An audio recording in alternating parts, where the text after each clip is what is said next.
עכשיו נדגים שיטת עבודה כאשר בחרנו לעבוד עם כמות של בין קילו ל2 קילו קמח. שיטת העבודה כאן היא קצת שונה. אנחנו מתחילות בנוזלים. ואני בוחרת במהירות 1. חשוב מאוד לא לעבור את מהירות 1 כאשר רוצים ללוש יותר מקילו קמח. אני מוסיפה סוכר, שמרים, ובתור התחלה אני מוסיפה קילו קמח 1.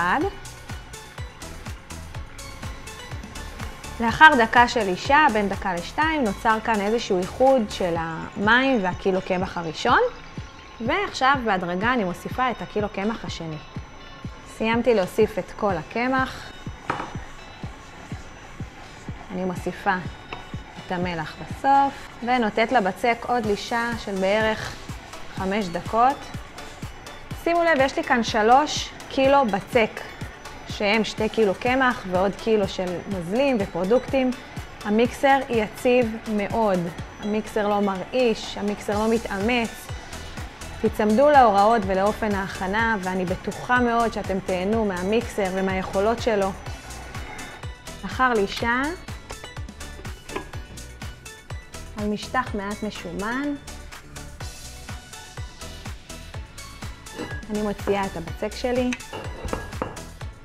שימו לב לאחידות של הבצק. בזכות לישה איטית, ובזכות שהתחלנו עם הנוזלים קודם כל הבצק אחיד לגמרי.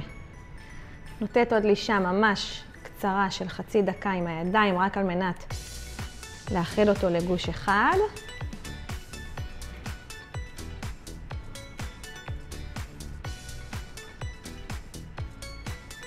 קיבלתי בצק אחיד, מיקסר מצוין של 2 קילו קמח, בלי מאמץ, ומניב בצק חלק, בצק שמרים מעולה. תקפידו על שיטת העבודה הזאת ותהנו מחוויית שימוש מושלמת.